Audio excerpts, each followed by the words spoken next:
Bapak, Ibu, serta jemaat yang dikasihi Tuhan, selamat pagi.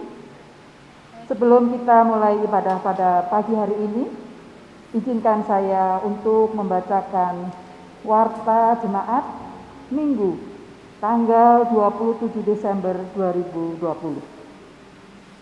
Ibadah tahun baru 2021 dan hari ulang tahun ke-34 GKJ Maguwoharjo akan ditayangkan secara online pada hari Jumat tanggal 1 Januari 2021 pukul 8.00 WIB. Rekaman ibadah tahun baru 2021 hari ulang tahun ke-34 GKJ Maguwoharjo dan peneguhan majelis dilaksanakan pada hari Rabu tanggal 30 Desember 2020 pukul 16.00 WIB. Oleh karena dalam ibadah ini sudah dihadiri oleh majelis lereh dan calon majelis, maka untuk membatasi jumlah jemaat, ibadah tidak dihadiri oleh warga. Mohon perhatian dan dukungan warga GKJ Maguwoharjo. Kita akan masuk panggilan beribadah. Jemaat kami undang untuk bangkit berdiri. Kita bacakan witan. Haleluya. Pujilah Tuhan di surga. Pujilah Dia di tempat tinggi. Pujilah Dia, hai segala malaikatnya. Pujilah Dia, hai segala tentaranya. Pujilah Dia, hai matahari dan bulan. Pujilah Dia, hai segala bintang terang. Pujilah Dia, hai langit yang mengatasi segala langit, hai air yang di atas langit. Baiklah semuanya memuji nama Tuhan, sebab Dia memberi perintah, maka semuanya tercipta. Kita akan pujikan kidung jemaat nomor 1. Haleluya, pujilah.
Jemaat yang dikasihi oleh Tuhan, marilah kita kuduskan ibadah Minggu setelah Natal pada saat ini dengan bersama-sama di dalam hati kita masing-masing mengaku demikian.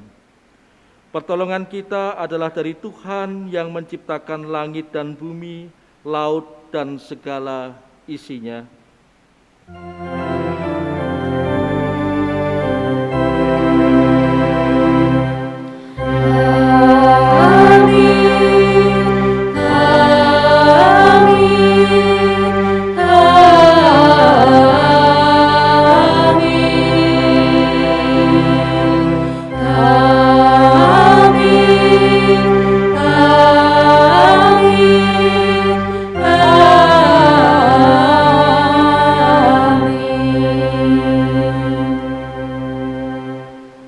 Kasih karunia dan damai sejahtera dari Allah Bapa kita dan dari Tuhan Yesus Kristus menyertai saudara sekalian. Dan menyertai saudara juga. Silahkan duduk kembali.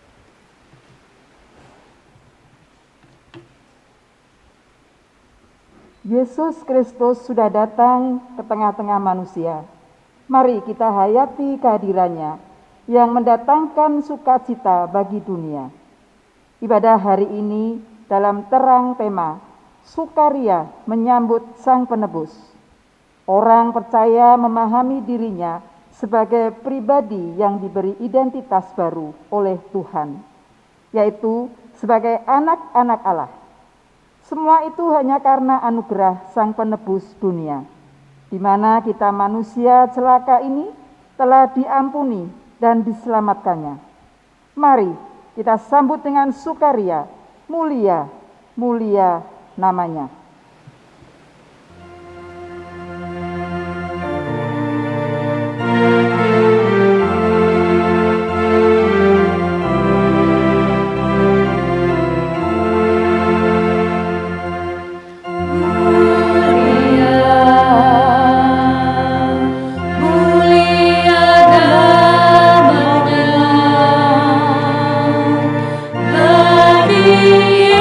Yesus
Seringkali orang tahu apa yang baik, namun belum tentu melakukannya. Kedagingan masih sering menguasai hati atau pikiran manusia, sehingga buah perbuatan yang dilakukan bukan apa yang benar. Demikian juga keegoisan seringkali menjadi penghambat untuk menyambut karya Tuhan dalam hidup. Sehingga tidak mudah bersukacita di tengah orang yang bersukacita. Tidak bisa ikut menangis di tengah orang yang menangis. Demikian pula dalam hidup sehari-hari sebagai anak-anak Allah yang menerima karunia penebusan dosa, namun tidak dihidupi dengan kasih. Mari kita akui dosa kita. Tuhan kita itu setia dan adil. Ia akan mengampuni segala dosa kita dan menyucikan kita dari segala kejahatan. Bapak Ibu dipersilahkan untuk menaikkan doa pengakuan dosa. Nanti saya akan mengakhiri.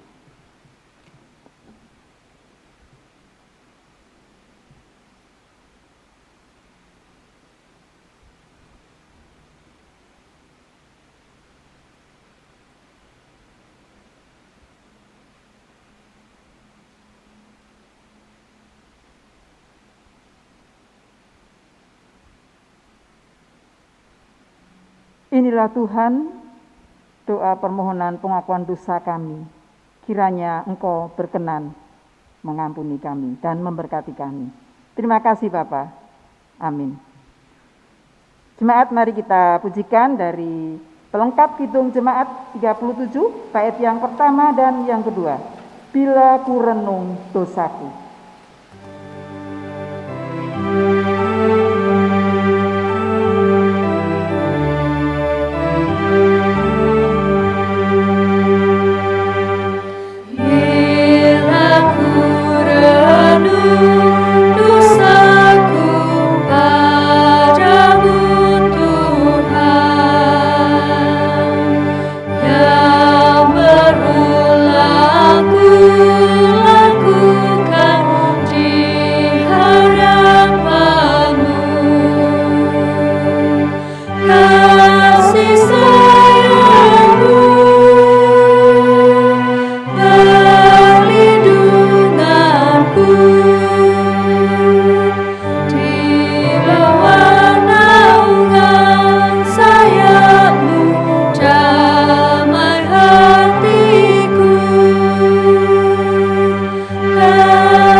Jemaat kami undang untuk berdiri.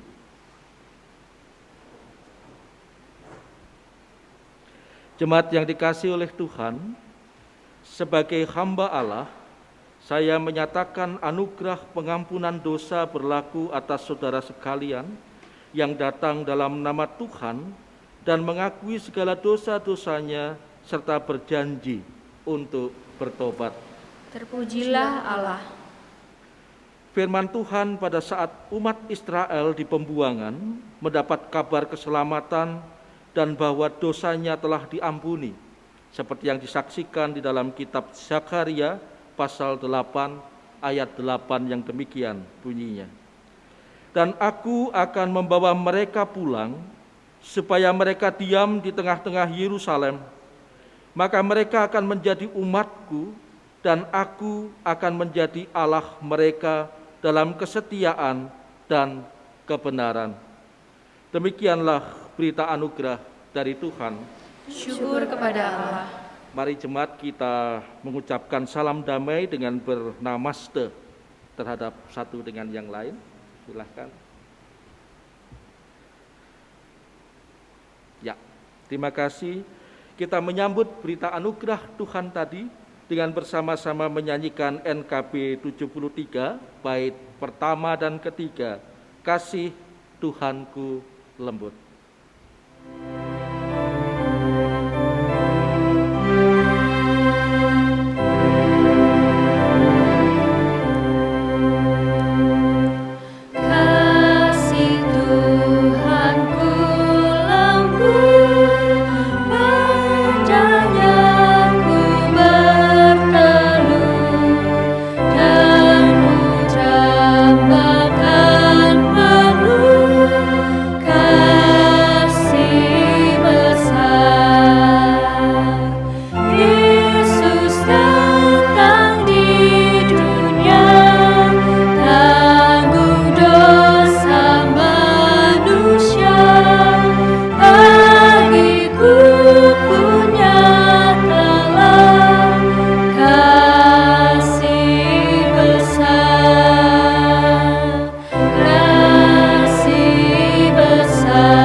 Mari jemaat kita menyiapkan hati kita untuk menerima pelayanan sabda pada ibadah minggu setelah Natal ini, dan kita memohon pertolongan Roh Kudus di dalam doa.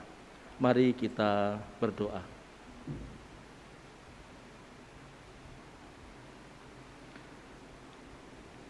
Bapa yang Maha Baik, kami sungguh bersyukur atas anugerah-Mu yang Engkau limpahkan di dalam kehidupan kami hari lepas hari, bahkan di tengah keprihatinan yang sedang melanda dunia dan juga masyarakat Indonesia terkait dengan pandemi yang belum berkesudahan.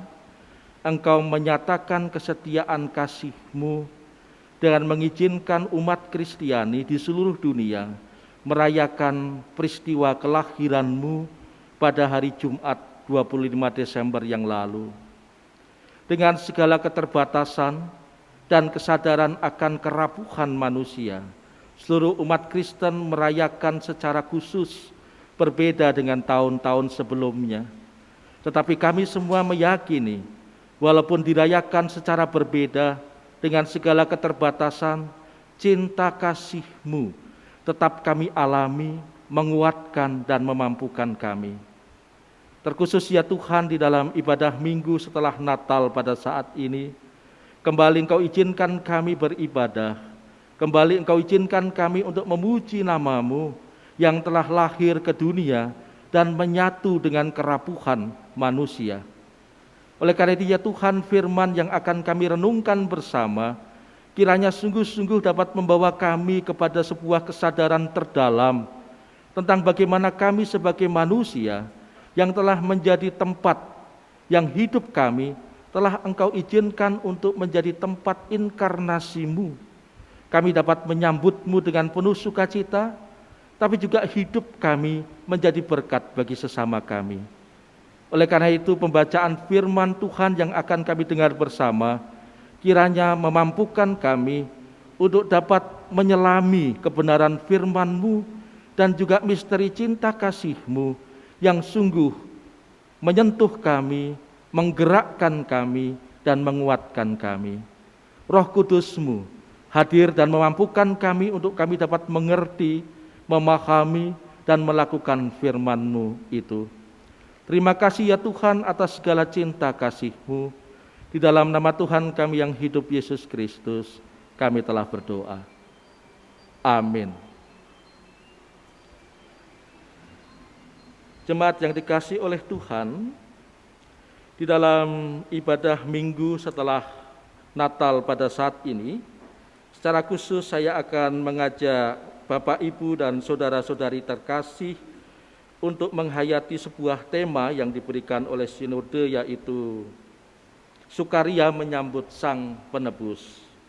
Tetapi izinkan saya untuk tidak memakai nats yang diberikan oleh Sinode di mana kita diajak untuk belajar dari Simeon. Tapi saat ini secara khusus saya akan mengajak jemaat untuk melihat, merenungkan dan belajar dari para gembala. Bagaimana mereka dengan kesederhanaan juga dimampukan untuk menyambut Sang Penebus itu dengan sukacita. Oleh karena itu secara khusus saya akan mengajak jemaat, seberapa banyak yang membawa Alkitab dan juga menyiapkan Alkitab, untuk membuka Injil Lukas pasal 2 ayat 15 sampai dengan ayat yang ke-21. Injil Lukas pasal 2 ayat 15 sampai dengan 21. Saya akan membacakannya untuk jemaat sekalian. Demikian kesaksian Injil Lukas.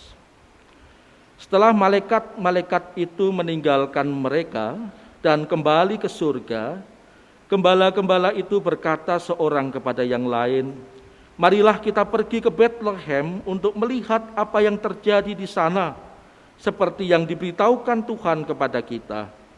Lalu mereka cepat-cepat berangkat dan menjumpai Maria dan Yusuf dan bayi itu yang sedang terberbaring di dalam palungan.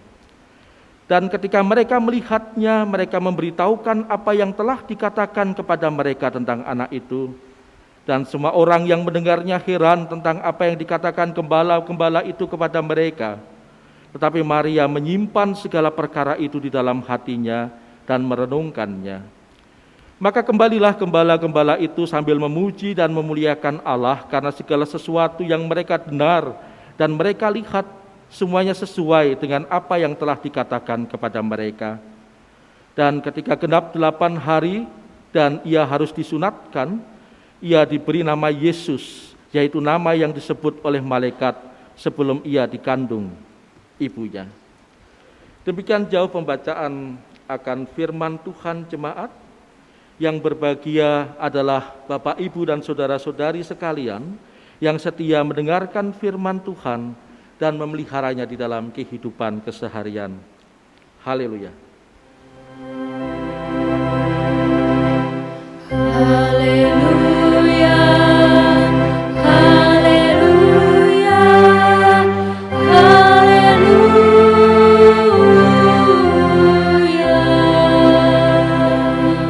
Baik, selamat Natal Bapak, Ibu, dan saudara-saudari sekalian. saya rasa masih belum terlambat untuk mengucapkan selamat Natal, karena masih 3 hari setelah kita merayakan Natal. Menarik Natal pada tahun ini ya, begitu. Setidaknya untuk saya pribadi, kami, terutama saya, harus berkali-kali menjelaskan kepada anak saya yang dia selalu memiliki bayangan atau katakanlah kebiasaan kalau Natal selalu pulang ke Salatiga dan bertemu dengan eyang-eyangnya. Tapi tahun ini saya dari awal menjelaskan kita tidak pulang dulu karena situasi seperti ini, begitu. Apalagi Salatiga zona merah, termasuk Kabupaten Sleman zona merah dan seterusnya. Jadi demi keselamatan bersama, akhirnya kemudian tahun ini kami tidak pulang, dan biasanya saya malam Natal dan juga Natalan bersama dengan jemaat yang mentabiskan saya di GKJ Marguyudan, saya juga tidak ke Solo dan juga kemudian tidak ke Salatiga. Jadi saya rasa apa yang saya alami saya tidak sendirian. Apa yang kami alami sebagai keluarga yang biasanya berkumpul sebagai keluarga besar, kami hanya bertiga saja di Jogja, begitu. Natalan bertiga saja, begitu. Dan saya rasa yang saya amini dan saya yakini adalah saya tidak sendirian. Ada banyak orang-orang Kristen di seluruh dunia yang juga mengalami seperti itu, begitu. Sehingga itu yang saya jelaskan kepada anak saya, kita tidak sendirian. Semuanya mengalami seperti itu. Kita sedang prihatin. Nah, tetapi yang menarik adalah ketika kita Natalan dengan cara yang berbeda, maka saya yakin tanggal entah itu malam Natal atau juga Natal, Bapak Ibu selalu kemudian akan melihat YouTube ya, begitu. Yang menarik adalah silakan di slide selanjutnya, di YouTube itu ketika Bapak Ibu mengetik saja ibadah Natal GKJ, maka akan keluar rentetan ibadah-ibadah virtual di YouTube itu dari GKJ manapun juga, termasuk Maguwo Harjo, begitu. Jadi mau setelah Bapak Ibu beribadah di GKJ Marguwo Harjo dengan klik link YouTube-nya, setelah selesai Bapak Ibu bisa kemudian searching lagi, wah saya mau Natalan di GKJ Jakarta, tinggal klik di YouTube, begitu. Oh saya mau Natalan yang agak jauh, begitu. Di Jawa Timur GKJW juga kemudian ada YouTube-nya dan seterusnya. Jadi saya rasa kalau kita mau selama tanggal 25 Desember itu kita bisa melihat banyak sekali ibadah Natal lewat tayangan-tayangan virtual di YouTube. Dan saya rasa sekarang istilahnya bukan lagi jemaat jalan-jalan. Saya ingat kalau misalnya saya dulu masih melayani di jemaat, pagi beribadah di gereja kami, siang beribadah di gereja yang lain, sore beribadah di gereja yang lain. Namanya jemaat jalan-jalan. Kalau sekarang saya rasa tidak lagi perlu jalan-jalan, tinggal di rumah, duduk, yang jalan adalah jarinya, dan seterusnya.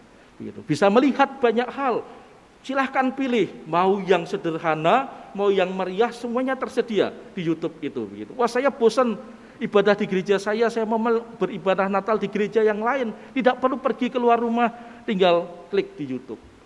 Saya kira Natal sekarang luar biasanya seperti itu, begitu ya. Cuma meskipun demikian, tetap ada yang berbeda karena ikatan emosional perjumpaan secara fisik itu tetap tidak bisa tergantikan.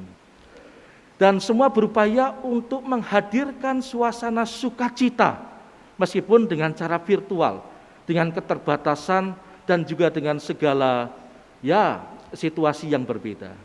Nah, silakan selanjutnya. Saya rasa Bapak Ibu tidak asing dengan tayangan ini. Ini perayaan di mana?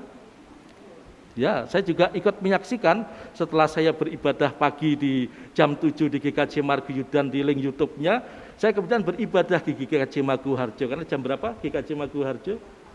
Jam 8 ya, perlu jam 7 langsung klik, selesai pindah GKJ Maguwo Harjo, tidak perlu pindah rumah, tidak perlu pindah tempat, tinggal klik saja, luar biasa. Dan saya menyaksikan bagaimana panitia GKJ Maguwo Harjo berusaha menghadirkan sukacita itu.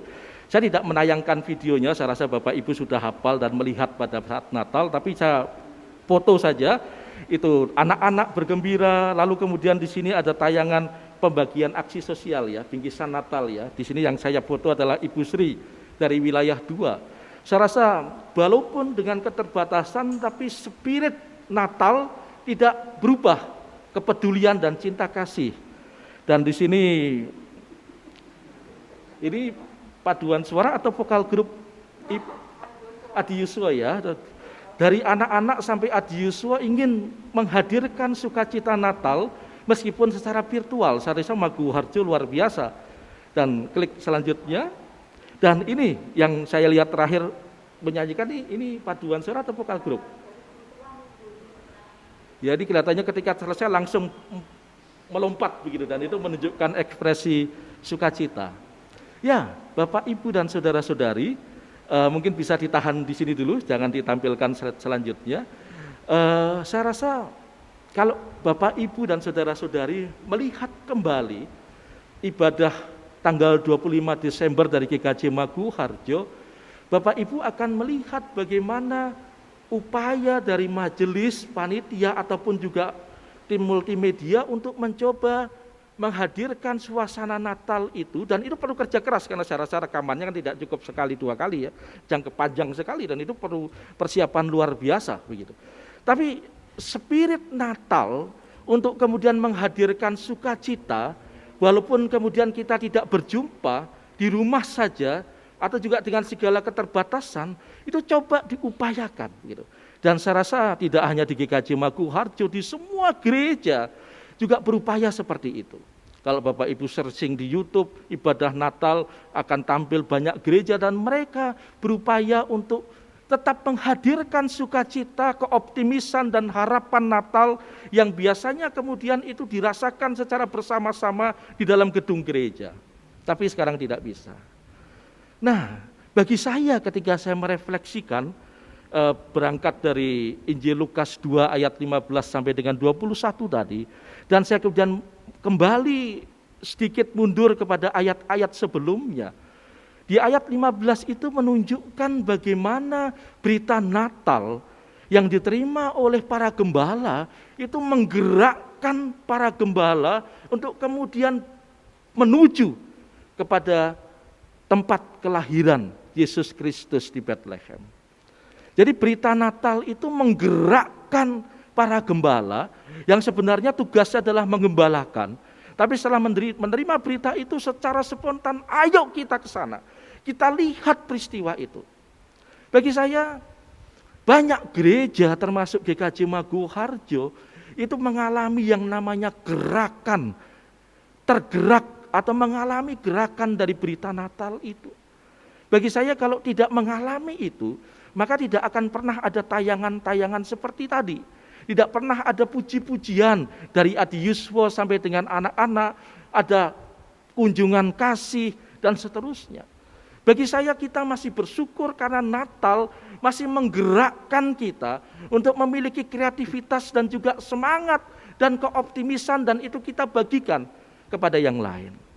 Gembala merasakan itu, gerakan berita Natal yang mendorong mereka untuk ke Bethlehem.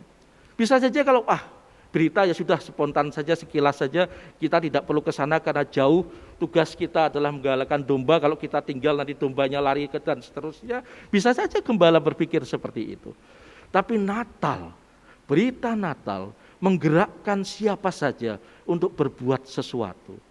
Dan bagi saya ketika saya melihat tayangan-tayangan YouTube, semua gereja tergerak untuk melakukan sesuatu bagi jemaatnya, bagi orang-orang Kristen, berbagi optimisme dan harapan. Saya rasa itu poin penting yang pertama kalau kita mau belajar dari Sang Gembala. Berita Natal menggerakkan. Dan itu berarti sebenarnya kalau kita mau jujur, kita bisa bertanya, Natal kemarin itu menggerakkan saya enggak?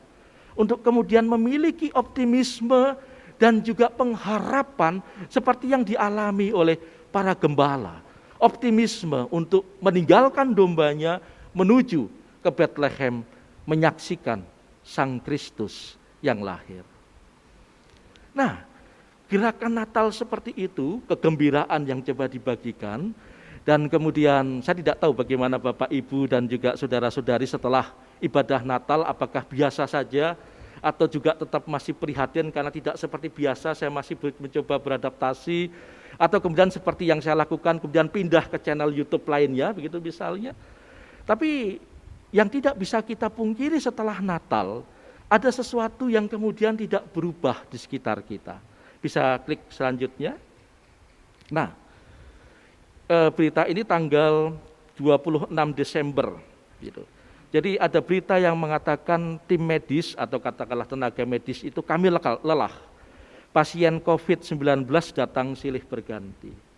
Saya rasa situasi ini kan sejak dulu dialami sejak Maret, April, Mei, di mana kemudian banyak orang yang mendukung dan mendoakan tenaga medis karena merekalah yang disebut sebagai pahlawan garda depan menghadapi COVID dan seterusnya. Tapi ternyata sampai Desember mereka juga masih berjuang dan berperang, bahkan berjibaku dengan pasien-pasien baru yang datang silih berganti. Jadi setelah kita menonton YouTube, kita digerakkan dan mengalami gerakan dari berita Natal, mengalami optimisme dan juga pengharapan seperti yang dialami oleh para gembala. Kita berhadapan dengan situasi yang tidak berubah. Kami lelah, pasien COVID-19 datang silih berganti. Lalu silahkan diklik selanjutnya. Lalu kemudian ada satu hal yang kemudian tetap tidak bisa kita pungkiri, bahwa COVID-19 bukan hanya terkait dengan masalah kesehatan, tapi juga masalah hidup seseorang, penghidupan seseorang. Di sini Menteri Keuangan mengatakan ada 56,2 juta penduduk Indonesia menganggur karena pandemi COVID ini. Dan saya ingat betul ketika saya dibel oleh salah seorang mahasiswa saya, yang kemudian dia menangis dengan mengatakan, "Pak, Bapak Ibu saya dirumahkan. Saya tidak bisa membayar uang registrasi semester ini." Jadi bagaimana dampak dari COVID ini bukan hanya masalah kesehatan, tapi juga pengangguran yang luar biasa. Dan ini dialami sampai dengan sekarang. Begitu. Bahkan terakhir, misalnya saya membaca berita di Kudus, misalnya di Kudus tempat wisata ditutup, hotel dan juga restoran menjerit gitu beritanya. Dan itu berarti memang masih akan mengalami hal-hal yang berat yang tidak bisa kita hindari seperti itu. Silahkan selanjutnya. Nah, yang tidak kalah heboh lagi di penghujung tahun adalah ketika di Inggris ditemukan varian baru COVID-19 yang katanya penyebarannya lebih masif, 70% lebih menular begitu, katanya begitu. Dan kemudian di sini ada banyak kekhawatiran apakah sudah sampai di Indonesia, ataukah kemudian bagaimana vaksin yang diberikan akan ampuh apa tidak. Nah, lalu terus selanjutnya. Nah, di Inggris kemudian ada yang mengatakan memasang poster begitu, jadi Christmas chaos, jadi Christmas yang kacau balau, sekarang terserah kamu begitu. Jadi artinya ketika orang sudah bingung dengan situasi itu, maka Natal yang biasanya kemudian dipersiapkan segala sesuatu, yang ada ingin berkumpul tapi juga ada yang khawatir dengan penyebaran virus, akhirnya sudah up to you, segala sesuatu akan engkau tanggung sendiri walaupun tenaga medis yang tetap akan menjadi korban. Nah, ini situasi-situasi yang masih mengintari kita setelah kita bersukacita dengan Natal. Ketika kita kembali lagi ke dunia nyata, setelah kita searching dengan YouTube, kita bergembira dengan tayangan-tayangan yang luar biasa, dengan persiapan-persiapan dan juga sukacita Natal yang dibagikan oleh panitia dan juga majelis gereja. Kita kembali ke dunia nyata dan ternyata situasinya seperti ini. Lalu bagaimana sukacita Natal itu? Jemaat yang dikasihi oleh Tuhan, hal yang menarik kedua yang kemudian kita bisa pelajari dari gembala adalah ketika gembala datang melihat Yesus Kristus sang bayi, yang dia pikirkan adalah, oh, persis seperti yang kami terima sebagai berita Natal itu. Setelah dia tahu dan dia lalu menceritakan apa yang dikatakan oleh sang malaikat itu, maka kemudian dia pulang. Jadi hanya berjumpa, mengucapkan selamat, lalu kemudian menceritakan apa yang dia terima dari sang malaikat dan pulang begitu. Tapi yang menarik adalah ketika dia pulang, ada hal yang kemudian disampaikan, diceritakan di dalam Injil Lukas pasal 2 ayat yang ke-20. Maka sambil memuji dan memuliakan Allah karena segala sesuatu yang mereka dengar dan mereka lihat, semuanya sesuai dengan apa yang telah dikatakan kepada mereka. Jadi bagi sang gembala, ketika dia berjumpa kepada Sang Kristus yang lahir itu, Allah yang berinkarnasi, dalam bayangan Sang Gembala itu mereka tidak berpikir bahwa setelah berjumpa dengan Sang Kristus, maka pekerjaannya akan berganti, bukan lagi menjadi gembala. Mereka tidak berpikir bahwa setelah mereka berjumpa dengan Sang Kristus, maka derajatnya akan naik menjadi pemilik domba itu. Karena domba-domba yang mereka gembalakan bukan miliknya, mereka hanya disewa untuk melindungi dan juga menjaga domba-domba itu. Mereka tidak berpikir sesuatu yang sifatnya jasmani, tapi yang mereka pikirkan adalah bahwa saya mengalami perjumpaan dengan Sang Kristus itu, dan saya kemudian merasa mengalami gerakan perubahan di dalam hati saya dimampukan untuk memuji dan memuliakan Allah, dan status rohaninya itu kemudian menjadi sangat kuat. Bahwa kemudian yang pertama, mereka melihat bahwa yang disebut Sang Raja itu ternyata hadirnya di kandang yang sederhana. Itu berarti Allah yang hadir, Tuhan yang menebus itu ternyata masuk ke dunia dengan menyatu bersama dengan kerapuhan manusia, kesederhanaannya. Karena kandang itu adalah keseharian para gembala, yang kotor, yang baunya pengap dan seterusnya. Tapi Sang Raja Penebus itu menyatu dengan kerapuhan, kesederhanaan dan kekotoran mereka. Bagi mereka kemudian, wah, walaupun saya gembala, tapi ternyata Sang Tuhan, Sang Penebus itu mau menyatu dengan apa yang menjadi keseharian saya. Ada sebuah perasaan bahwa Allah berpihak kepada mereka. Yang selama ini mereka diabaikan, mereka direndahkan, ternyata Tuhan Sang Penebus itu menyatu dan mau berbagi dan menyatu dengan kekotoran dan kerapuhannya. Sehingga memuliakan Tuhan dan juga memuji Tuhan itu dengan sepenuh hati, karena mereka merasa bahwa sekarang kami ini yang semula rendah, sekarang kayak merasa kemudian menjadi memiliki makna baru. Karena Allah menyatu dengan apa yang menjadi keseharian kami. Berkenan untuk menjadi manusia, bukan di kerajaan, tapi di kandang domba, yang adalah keseharian kami.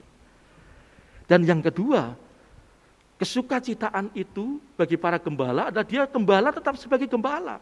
Tapi bukan saja gembala yang menggembalakan domba, tapi gembala yang mewartakan cinta kasih dan keberpihakan, kepedulian Allah kepada orang-orang yang rendah dan terpinggirkan. Itu yang menjadi sukacita mereka. Karena selama ini oleh pemerintah, penguasa, majikan mereka direndahkan dan tidak diperhatikan, tapi Allah memperhatikan dan mempedulikan mereka.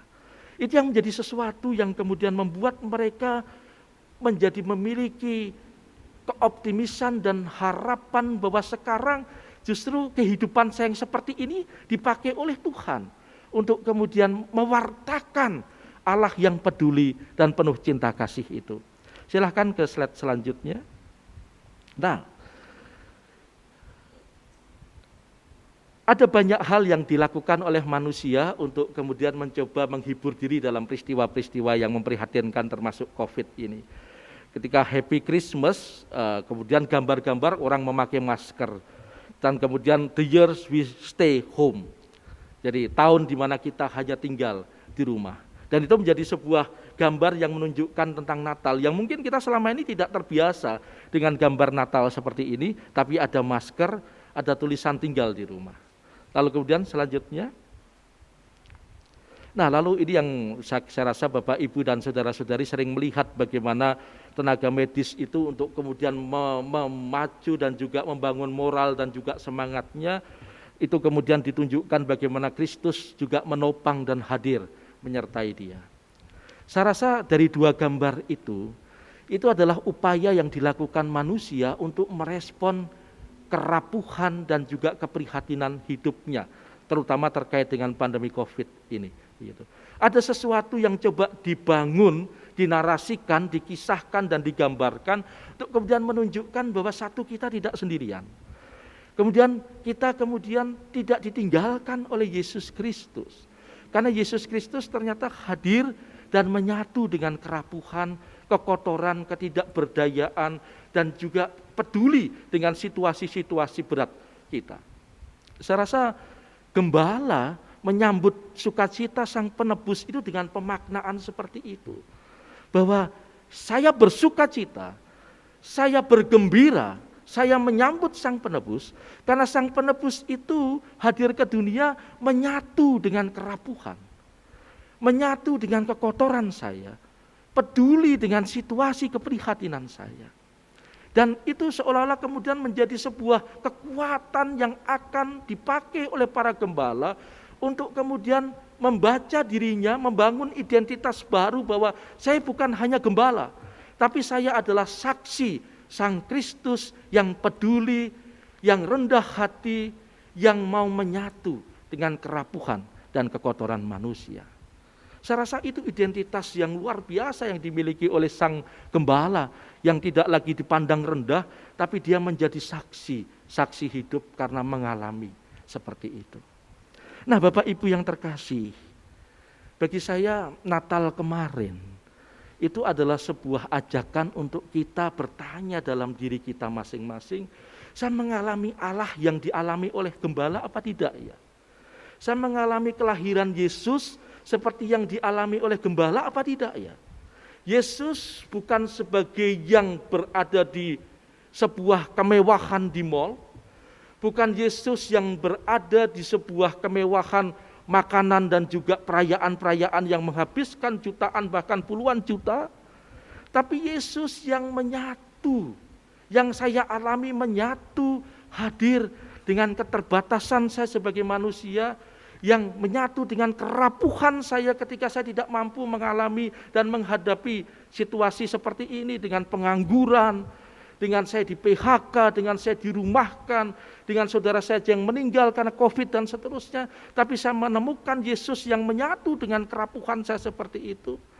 Dan Yesus yang peduli dengan cinta kasih-Nya untuk tetap hadir bersama dengan saya dan kemudian membangun semangat saya untuk saya bisa move on, melanjutkan kehidupan saya dengan saya mendapatkan identitas sebagai orang-orang yang menyaksikan, telah mengalami Yesus Kristus yang menyatu dengan kerapuhan dan keterbatasan saya. Dan itu yang dimaknai dengan menyaksikan Yesus yang lahir, bukan pertama-tama dengan perkataan, tapi kita mengalami terlebih dahulu. Nah, bagaimana kemudian kita bisa menjadi saksi Kristus yang seperti itu tadi, yang menyatu dengan kerapuhan manusia, yang peduli dengan keprihatinan manusia, yang merasakan penderitaan manusia, dan kemudian hadir setia untuk menemani bahkan merangkul mereka yang diabaikan, mereka yang sakit menderita, dan mereka yang putus asa karena dirumahkan dan juga karena yang di PHK dan seterusnya. Lalu bagaimana kita menjadi saksi-saksi orang-orang yang mengalami situasi Yesus seperti itu? Silakan slide selanjutnya. Bagi saya meneruskan sukaria dalam tindakan-tindakan kepedulian yang tulus. Karena Yesus telah peduli, menyatu dengan kerapuhan manusia, menyatu dengan penderitaan manusia, menyatu dengan keterbatasan manusia, dan menjadikan kita yang mengalami semuanya itu menjadi saksi-saksinya. Maka kita terus dipanggil untuk memiliki kepedulian yang tulus di dalam menjalani kehidupan ini, termasuk menyongsong tahun 2021 besok yang kita juga masih tidak tahu apakah akan berakhir atau tidak. Kita berdoa dan berharap 2021 menjadi akhir dari COVID ini. Tapi kita tetap juga harus memiliki kepedulian yang tulus untuk bersama-sama menjalani tahun yang masih kita belum tahu seperti apa. Nah, saya akan menunjukkan contoh-contoh dari tindakan-tindakan kepedulian yang tulus yang dilakukan oleh saudara-saudara kita di berbagai tempat. Dan saya rasa itu bisa membuat kita menjadi saksi-saksi dari Yesus Kristus yang lahir, yang menyatu dengan kerapuhan, kerentanan, penderitaan, dan juga keputusasaan manusia. Silahkan ke slide selanjutnya. Nah, ini adalah sebuah foto yang sebenarnya terjadi di awal-awal COVID, ketika ada relawan gereja yang kemudian secara sukarela menyemprot desinfektan di sebuah musola. Saya rasa ketika COVID ini tidak melihat latar belakang orang, jadi COVID ini kan tidak menyerang hanya orang Kristen saja atau orang Islam saja, tapi COVID ini tidak melihat agama dan juga latar belakang ekonomi atau juga latar belakang sosial, semua pasti memiliki kerapuhan dengan COVID ini, entah itu orang Kristen, orang Islam, orang kaya, orang miskin, dan seterusnya. Maka gerakan-gerakan kepedulian itu juga harusnya adalah gerakan-gerakan yang tidak pernah melihat batasan agama, kaya, miskin, dan juga sosial atau etnis. Dan ini yang coba ditunjukkan oleh teman-teman di GPIB Tersina dan GPDI Karmel di daerah Jakarta. Saya rasa ini menjadi salah satu contoh konkret tentang gerakan kepedulian yang tulus, yang mungkin itu akan membuat kita menjadi saksi-saksi Yesus Kristus yang menyatu dengan kerapuhan dan keterbatasan manusia. Selanjutnya yang kedua, nah ini adalah sebuah aksi sosial yang dilakukan oleh organisasi Islam, Lembaga Kajian Keislaman dan Kemasyarakatan di Pontianak, itu yang kemudian bekerja sama dengan paroki Gereja Katolik untuk kemudian membagikan 300 paket sembako ke komunitas yang kemudian dipabel orang tua jompo, anak jalanan, dan seterusnya. Saya rasa kepedulian ini tetap harus hidup, walaupun kita pada saat ini masih bersama dengan banyak ketidaktahuan, mungkin kejenuhan, bahkan juga keputusasaan. Tapi jangan sampai semuanya itu menghilangkan kepedulian kita sebagai sesama manusia. Karena apa? Karena peristiwa Natal adalah Allah yang juga peduli, sekali lagi, kepada kerapuhan dan juga penderitaan manusia. Maka kita dipanggil untuk tetap melakukan itu sebagai gereja dan sebagai orang-orang Kristen. Yang ketiga, selanjutnya, nah ini dilakukan di Klaten, jadi sudah peristiwa yang sudah agak lama, ketika pemuka agama dari 5 agama itu berdoa di alam terbuka. Dengan segala cara berdoanya yang khas, mereka menyatukan hati dan keprihatinan dan memohon kiranya Allah menolong umat manusia terkait dengan pandemi COVID ini. Saya rasa kebersamaan sebagai umat manusia itu menjadi sesuatu yang penting. Ironisnya adalah di tengah-tengah COVID seperti ini kita masih berjumpa dengan orang-orang yang masih menyuarakan intoleransi dan kebencian-kebencian atas nama agama, golongan ataupun etnis. Bagi saya itu sesuatu yang harus kita lawan karena itu bertentangan dengan peristiwa Natal di mana Allah masuk ke dalam kerapuhan manusia tanpa melihat siapa manusia itu. Dan yang terakhir silahkan. Nah, ini yang saya rasa juga menjadi satu hal yang sederhana tetapi seringkali dilupakan, yaitu pelayanan konseling psikologis. Saya rasa di GKJ Magu Harjo sudah ada ya yang sifatnya call, menelpon lalu kemudian bisa sharing. Saya sempat membaca di Warta Gereja begitu. Dan itu sesuatu yang penting sekarang. Karena apa?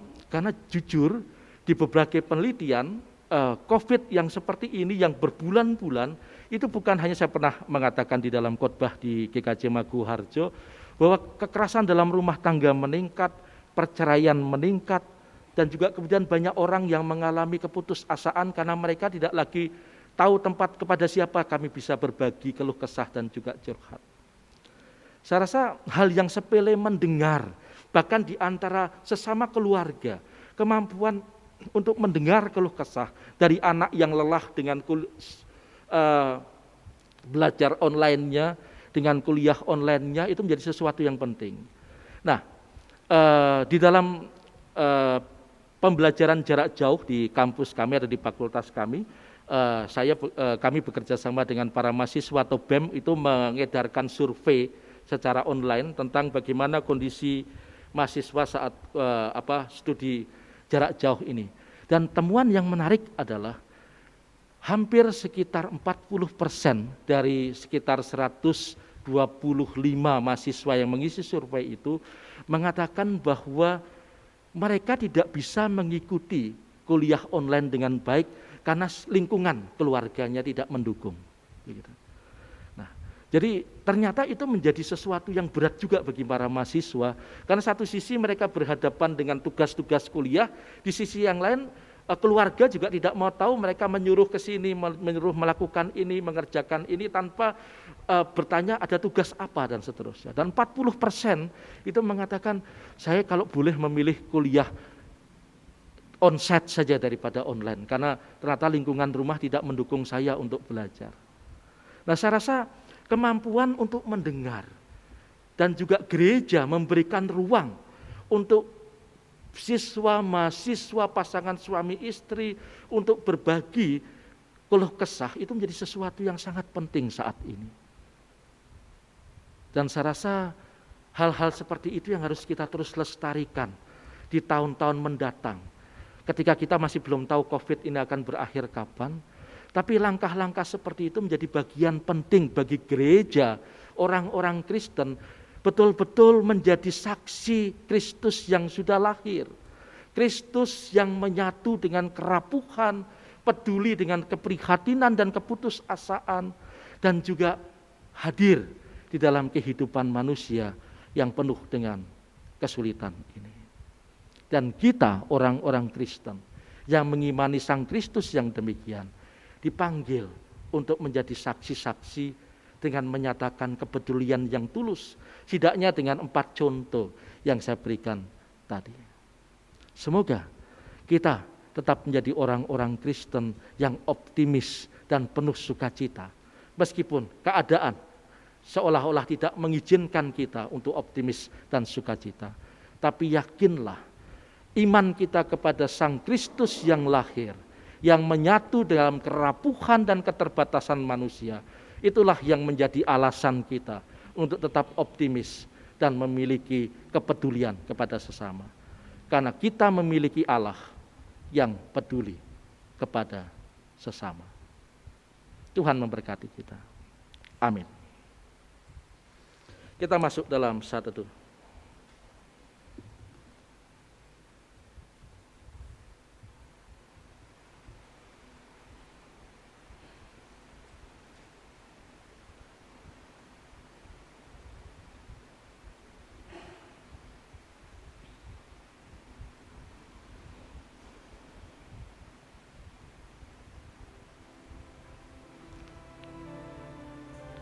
Saat teduh selesai. Jemaat dimohon berdiri. Dengan sikap sempurna, marilah bersama dengan umat percaya di segala abad dan tempat, kita memperbarui iman percaya kita dengan mengucapkan pengakuan iman rasuli yang demikian. Aku percaya kepada Allah, Bapa yang Maha Kuasa, Khalik langit dan bumi, dan kepada Yesus Kristus, anaknya yang tunggal Tuhan kita, yang dikandung daripada Roh Kudus, lahir dari anak darah Maria, yang menderita di bawah pemerintahan Pontius Pilatus, disalibkan, mati dan dikuburkan, turun ke dalam kerajaan maut. Pada hari yang ketiga, bangkit pula dari antara orang mati, naik ke surga, duduk di sebelah kanan Allah, Bapa yang Maha Kuasa, dan akan datang dari sana untuk menghakimi orang yang hidup dan yang mati. Aku percaya kepada Roh Kudus, gereja yang kudus dan am, persekutuan orang kudus, pengampunan dosa, kebangkitan daging, dan hidup yang kekal. Silakan duduk kembali.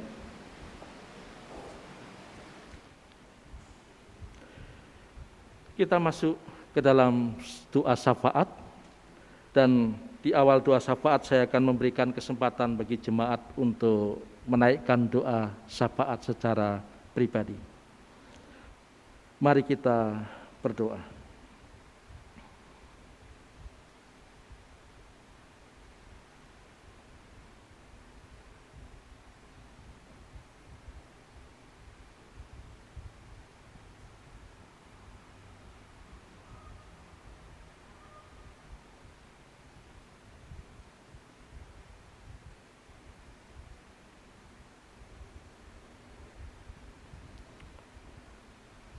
Bapa yang makasih, tentu Engkau maha tahu dan maha mendengar. Ketika tahun 2020 yang sebentar lagi akan kami tinggalkan, yang kami ingat hanya bulan Januari dan Februari, ketika pada 2 bulan itu kami masih bisa melakukan aktivitas seperti biasa, kami masih bisa bercengkrama dengan bebas, kami masih bisa bermain, piknik, dan juga melakukan apapun juga sesuka kami. Tetapi setelah bulan-bulan itu, tahun 2020 menjadi tahun yang penuh dengan keprihatinan. Tapi kami percaya ya Tuhan, di tengah-tengah keprihatinan yang setidaknya selama 10 bulan dan itu masih belum berakhir sampai dengan sekarang, kami masih Engkau izinkan untuk melihat karya-Mu dan mengalami cinta kasih-Mu di dalam kehidupan kami. Ketika ada dari kami yang di PHK, yang kemudian harus mengalami keterbatasan finansial, bahkan juga kesulitan untuk melanjutkan kehidupan, untuk mencari makan. Engkau masih menunjukkan cinta kasih-Mu dengan gerakan-gerakan peduli tetangga, cinta kasih dari sesama yang ikut meringankan beban dari mereka yang di PHK. Ketika ada yang sakit dan terinfeksi virus COVID-19, Engkau masih mengizinkan kami menyaksikan para tetangga yang peduli dengan memberikan makan ataupun juga menanyakan kabar. Ketika kami berada di dalam kesulitan hidup, Engkau masih mengizinkan kami untuk melihat banyak orang yang mencintai kami. Dan bagi kami itu adalah sebuah tanda-tanda ilahi yang memberikan kami keoptimisan bahwa di tengah keprihatinan, gerakan-gerakan dan juga rasa kemanusiaan, kepedulian itu masih ada dan tidak terkikis oleh pandemi COVID-19 ini. Dan biarlah kami menjadi bagian dari gerakan itu ya Tuhan. Apalagi ketika peristiwa Natal yang baru saja kami rayakan adalah sebuah peristiwa kepedulian Engkau kepada kerapuhan, kerentanan dan juga penderitaan manusia.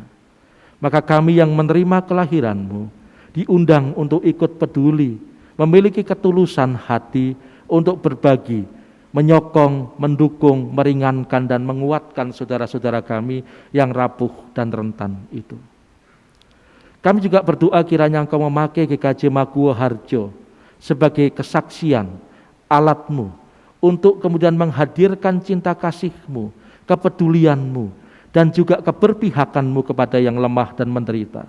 Dengan segala hal yang mereka upayakan, baik lewat doa, lewat tindakan-tindakan konkret, ataupun juga rencana-rencana pastoral dan juga diakonial. Kami percaya Engkau yang akan mencukupkan segala sesuatunya, terkhusus ketika ada bagian dari warga GKJ Maguwo Harjo yang juga terdampak dari pandemi ini, baik itu secara kesehatan ataupun juga secara finansial, secara masa depan. Kami percaya bahwa Engkau tidak tinggal diam. Engkau memakai umat-Mu yang telah Engkau sapa dengan kelahiran-Mu untuk membangun kepedulian, untuk ikut meringankan dan juga mendukung. Itulah Tuhan yang menjadi modal kami untuk menghadapi keprihatinan ini. Dan kami bersyukur peristiwa Natal akan terus-menerus menjadi daya yang menggerakkan kami untuk menjaga dan merawat kepedulian seperti itu. Kami berdoa untuk warga jemaat GKJ Maguwo Harjo yang pada saat ini terbaring sakit, baik di rumah ataupun juga di rumah sakit. Kiranya Engkau menyapa mereka dengan berkat kesembuhan-Mu lewat dokter dan perawat yang merawat mereka. Kami juga berdoa untuk anak-anak kami yang pada saat ini masih harus belajar secara online, baik yang di sekolahan ataupun juga di perguruan tinggi. Kiranya Engkau tetap memberikan kemampuan, semangat, dan juga kerajinan yang tidak pernah kendor, dan juga jadikanlah keluarga mereka sebagai lingkungan yang mendukung proses belajar secara online ini. Kita juga berdoa ya Tuhan untuk para pemerintah dan juga pemimpin kami. Kami percaya mereka juga berjibaku untuk mengeluarkan kebijakan dan juga berupaya untuk menolong warga Indonesia yang terdampak, untuk meringankan segala hal yang menjadi akibat dari pandemi ini. Oleh karena itu Engkau sertai dan Engkau kuatkan, Engkau berikan kebijaksanaan kepada pemimpin kami untuk tetap memiliki ketulusan hati dan juga keseriusan agar rakyat Indonesia di tengah-tengah keprihatinan ini tetap bisa meyakini bahwa mereka memiliki pemimpin yang peduli dan berpihak kepada rakyat. Tidak lupa ya Tuhan, kami menaikkan syukur kepadamu karena terkhusus bagi jemaat GKJ Maguwo Harjo, sebentar lagi mereka akan merayakan ulang tahun gerejanya pada awal Januari. Dan saat ini mereka mempersiapkan segala sesuatunya untuk menghayati ulang dari peristiwa kelahiran gereja ini. Kiranya itu menjadi sebuah momen penting bagi warga jemaat, majelis, dan juga pendeta GKJ Maku Harjo untuk kembali kepada panggilan-Mu. Ketika Engkau mengizinkan gereja ini berdiri sebagai gereja-Mu, untuk menjalankan panggilan-Mu di dalam kehidupan masyarakat di tengah-tengah keprihatinan ini. Biarlah gereja-Mu, GKJ Maku Harjo ini dengan pertambahan usia nantinya, sungguh-sungguh dapat menjadi berkat dan bermakna kehadirannya bagi masyarakat di sekitarnya. Terima kasih Tuhan atas segala sesuatunya. Kami bersyukur untuk cinta kasih-Mu yang tidak berkesudahan, dan kami tetap memohon berkat-Mu untuk kami melanjutkan kehidupan kami di keluarga, di tengah masyarakat, di tempat pekerjaan kami, di tempat studi kami, dan juga di tempat aktivitas kami bersama dengan sesama kami. Terima kasih ya Tuhan atas segala sesuatunya, dan kiranya Engkau berkenan menyempurnakan doa kami ya Tuhan, seperti doa yang Kau ajarkan kepada kami. Bapa kami yang di surga, dikuduskanlah nama-Mu, datanglah kerajaan-Mu, jadilah kehendak-Mu di bumi seperti di surga. Berikanlah kami pada hari ini makanan kami yang secukupnya, dan ampunilah kami akan kesalahan kami, seperti kami juga mengampuni orang yang bersalah kepada kami. Dan janganlah bawa kami ke dalam pencobaan, tapi lepaskanlah kami daripada yang jahat, karena Engkaulah yang mempunyai kerajaan dan kuasa dan kemuliaan sampai selama-lamanya. Amin.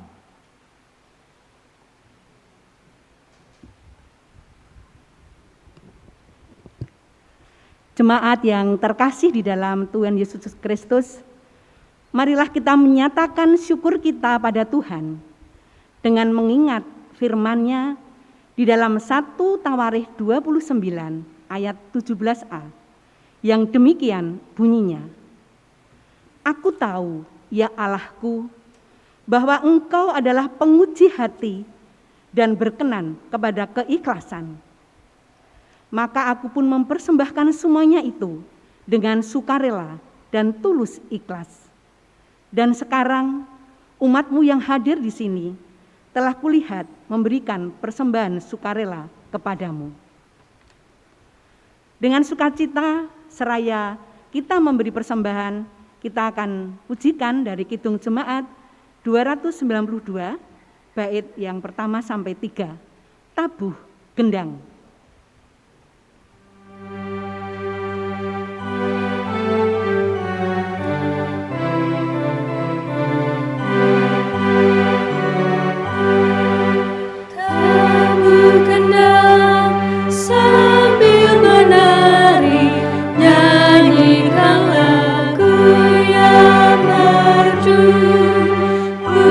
Bunyikanlah kebus kecapi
persilahkan untuk berdiri.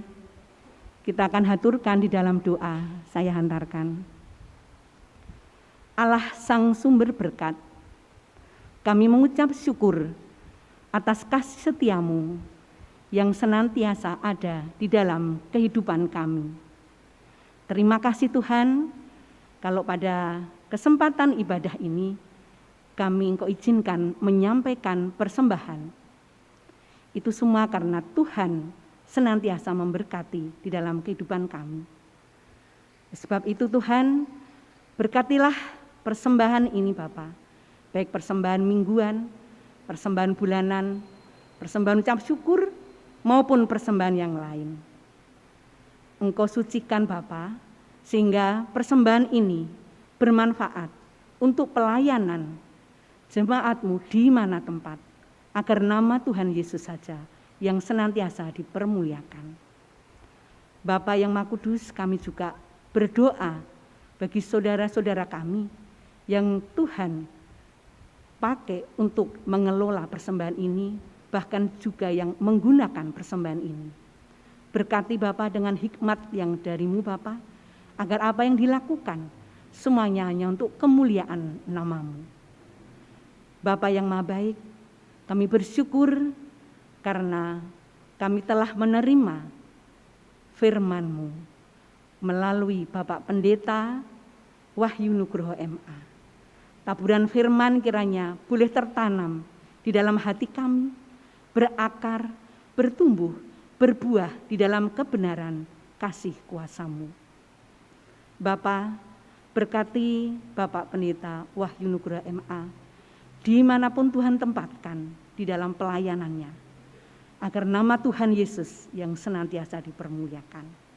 Berkati juga pekerjaannya, keluarganya, biarlah semuanya di dalam naungan kasih setia-Mu.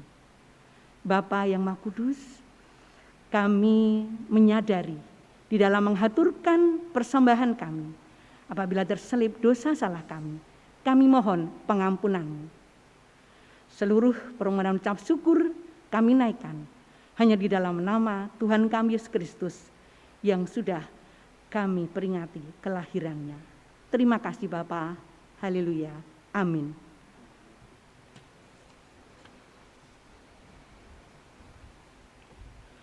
Jemaat yang dikasihi oleh Tuhan, janji Allah telah genap, Sang penebus dosa telah datang dan mengubah hidup manusia menjadi berseri. Kiranya kasih Allah yang lebih dari segalanya terasakan di hati sesama melalui umat-Nya.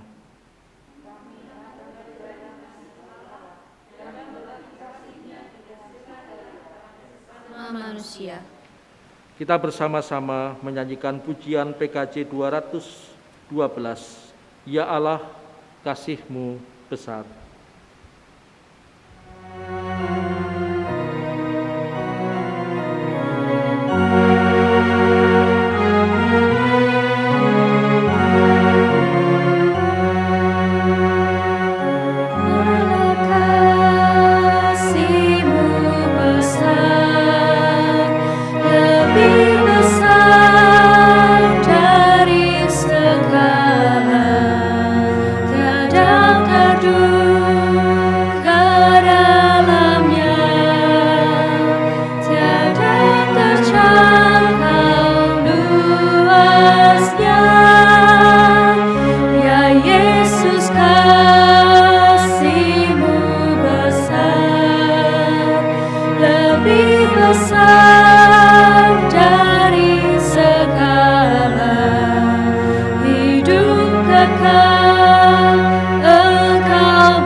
Limpah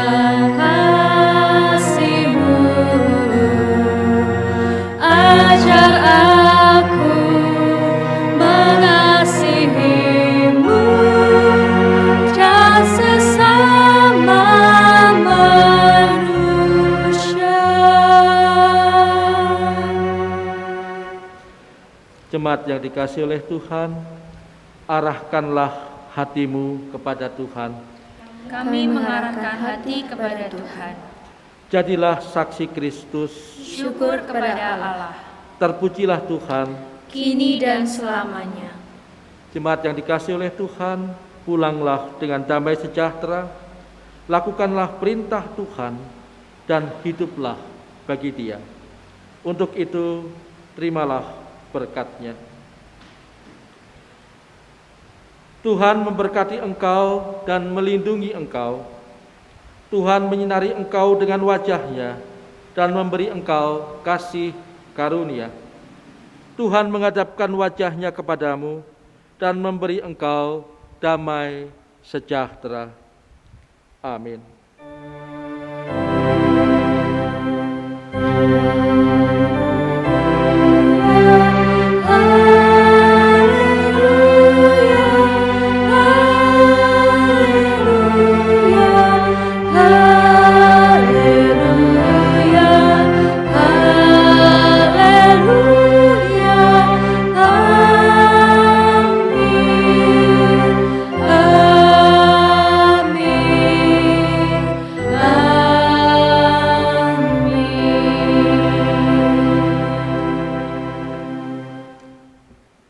Jemaat dipersilahkan duduk dan menaikkan doa secara pribadi.